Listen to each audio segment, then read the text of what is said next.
Le président de la République transmettra la convocation à l'extraordinaire des députés cette semaine, a confirmé ce lundi le porte-parole de la présidence. Lucien Jurat, qui s'exprimait à la rubrique Le Point, a précisé que le chef de l'État devait rencontrer au cours de la semaine députés et sénateurs pour en discuter, tout en affirmant qu'il n'était pas question que le président constate la caducité du Parlement le 14 janvier prochain. Il a dit qu'il n'y aura pas de caducité du Parlement, du moins ce n'est pas sa volonté. Sauf qu'il y a un imbroglio politique aujourd'hui. Il y a deux interprétations différentes entre la Constitution et la loi de 2008. Face à cet imbroglio, le président de la République vous dit quoi? Écoutez, je ne veux pas m'aventurer unilatéralement dans un sens ou un autre pour éviter d'avoir ou de semer beaucoup plus de confusion. Messieurs, venez, assoyons-nous ensemble pour aplanir ce sentier. Et ce dialogue tamponné par l'exécutif ne concerne pas seulement le deuxième lundi de janvier. La question des élections à venir, nous acheminons-nous vers un seul tour ou vers deux tours? Ce n'est pas une question que le président de la République voudrait répondre. Il ne voudrait pas répondre à cette question unilatéralement. Pour les 7 prochaines années à venir, est-ce que nous allons avoir une fréquence électorale annuelle avec les faibles moyens que nous avons? Le président de la République estime que pareille question déborde le cadre de sa personne, bien que ça aille au-delà de son mandat, mais il voudrait poser des problèmes sur le long terme et qui concernent toute la nation. La question de la loi électorale, du CTCEP, de cette méfiance d'un certain secteur de la classe politique. Il vous dit, messieurs, assoyons-nous, dites-nous où vous avez des inquiétudes et voyons ensemble s'il y a lieu d'être inquiet, débattons de ces questions. C'est tout ce que dit et c'est tout ce que veut le chef de l'État, que nous arrivions à solutionner les problèmes autour de la table du dialogue et du consensus. Les acteurs politiques doivent reprendre le dialogue pour sortir le pays de la situation dans laquelle elle se trouve. C'est le souhait exprimé par l'un des membres de la mission d'études et d'information de l'Assemblée parlementaire paritaire, ACP-UE, lors de sa visite en Haïti.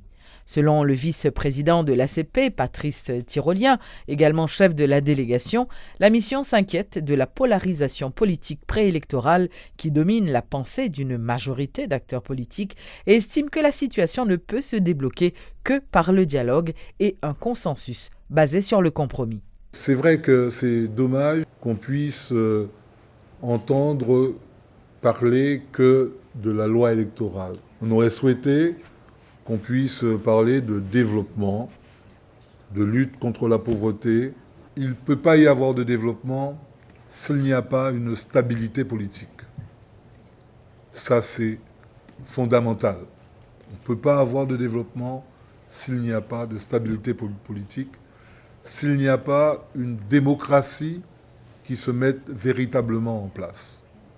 Et pour cela, il faut que tout un chacun, tous les partis politiques, toutes les organisations de la société civile se mettent ensemble pour que, justement, on puisse trouver dans le consensus un certain nombre de solutions. Ce n'est pas en défaisant chaque fois ce qui a été réalisé, ce qui a été mis en place, qu'on trouvera des solutions.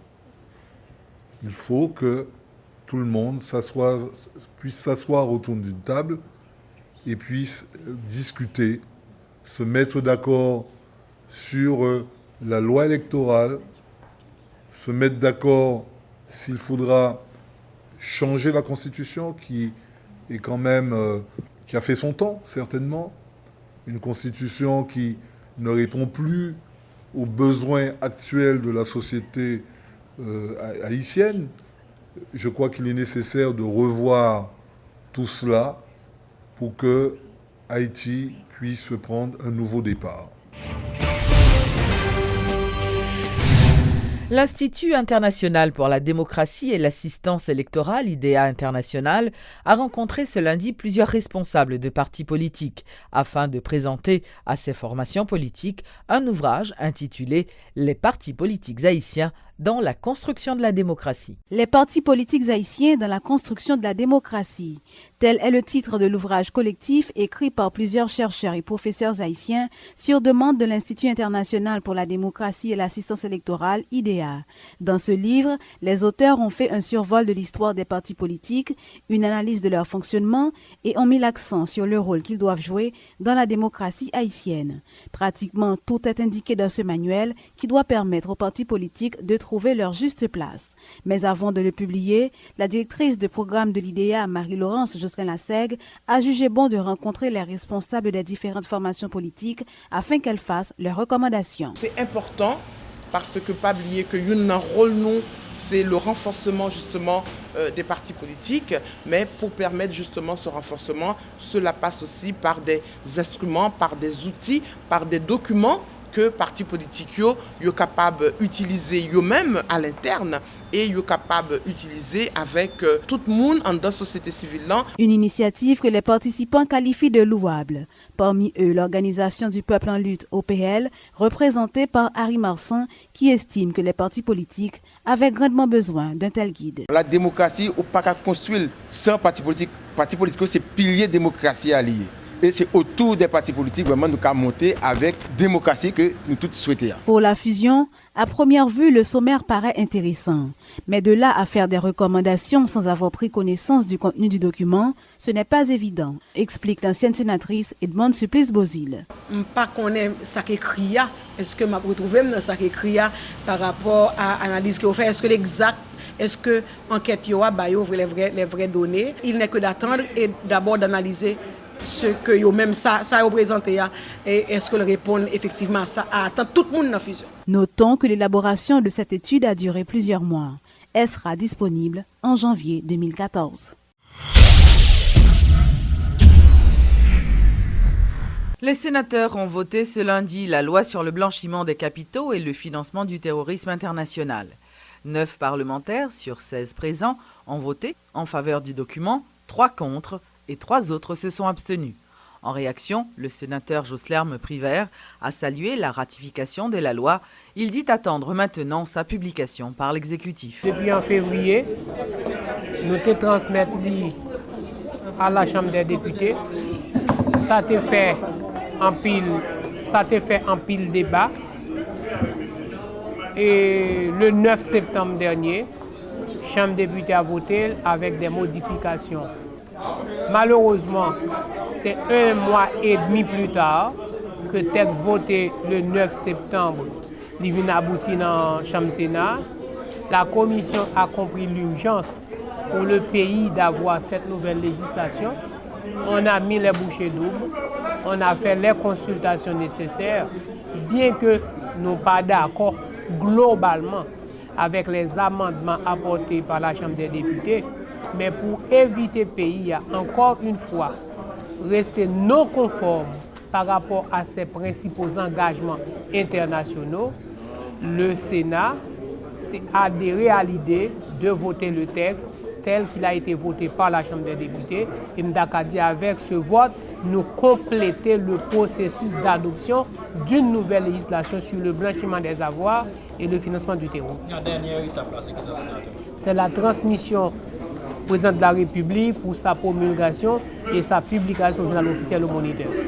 Dans l'atelier de sous loi, la question de l'organe chargé d'appliquer la loi, qui c'est l'unité centrale de renseignement financier, était posé en pile problème. Dans pile discussion qui était faite sous lui dans l'atelier de fait Mondana en janvier dernier, et beaucoup de partis avaient demandé une nouvelle législation devant régulariser le statut de l'UCREF. Et là, nous en consultation avec les autorités de la Banque centrale, avec l'Association des professionnels de banque, pour que très bientôt, il y ait une nouvelle législation sur l'ICREF. Et c'est peut-être législation ça qui pourra corriger erreur ou bien incohérence ou bien même amendement qui est nécessaire pour nous voter dans le texte. Rappelons que la Chambre des députés avait déjà voté le texte le lundi 9 septembre dernier.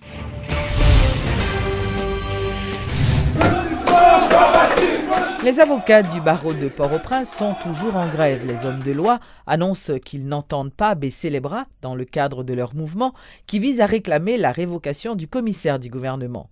Ce lundi, les avocats en toge ont réalisé le tour du parquet en 7 fois. Francisco doit partir. Pharisien doit partir. Francisco doit partir. Francisco doit partir. Pharisien doit partir. Jamais, plus jamais. Aucun avocat ne doit être arrêté. En absence de situation de flagrant délit. Vive le barreau de Port-au-Prince. Francisco doit partir. Francisco doit partir. Il partira. Il partira. Ce n'est qu'un moment de toute une série. Nous allons continuer la mobilisation. Je donne rendez-vous vendredi à 10h en Toge, au palais de justice, au barreau de Port-au-Prince, pour la suite de la mobilisation. Francisco,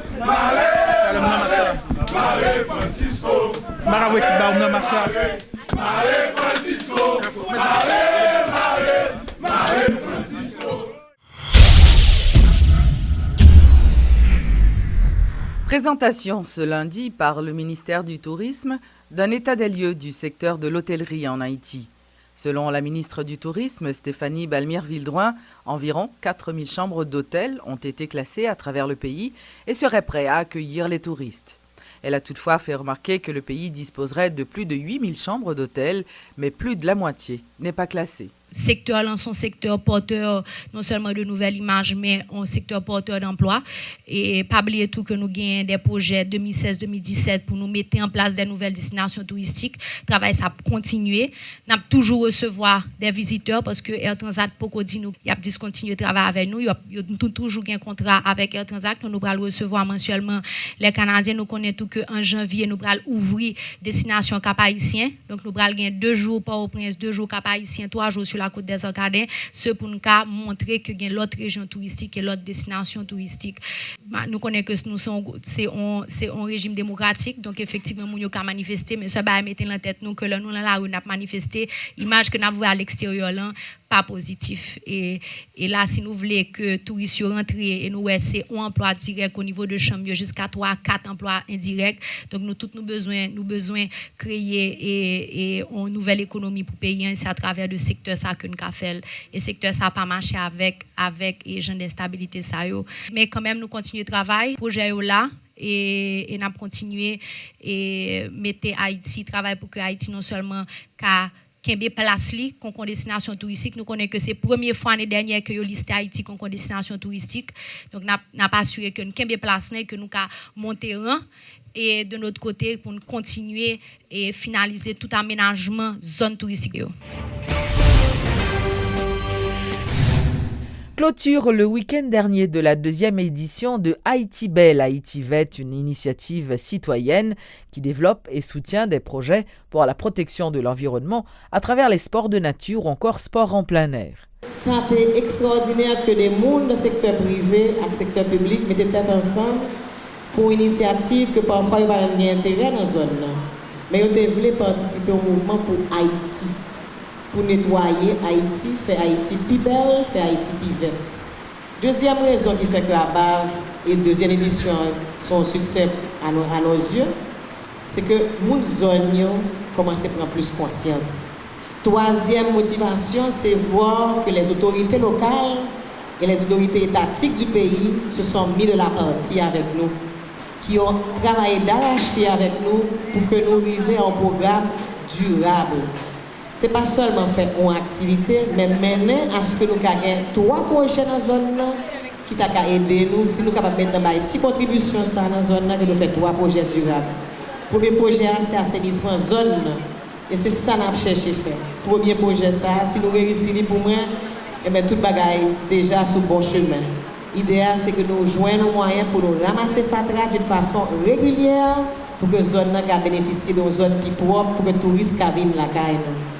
L'ingénieur Frérel Normil, directeur du Semana, qui participait à cette activité, a salué cette initiative. Il a profité pour inviter la population à protéger les côtes. Parce que protection environnement, c'est pas une affaire du président Matéli, c'est pas une affaire du Premier ministre Lamotte, mais c'est tout haïtien ensemble. Parce que leur pollution venue, c'est pas ni président, ni Premier ministre, ni gouvernement, c'est tout haïtien qui est victime avec elle. Et bien c'est aujourd'hui nous-mêmes qui sommes terrain ça, anciens qui étaient pour nous, il faut nous pas égoïstes pour nous travailler tout, pour 10, 15 ans, 20 ans, 40 ans qui venir, l'autre génération qui venir pour rejoindre un environnement qui sain, un environnement qui a toute garantie sécuritaire pour vivre bien.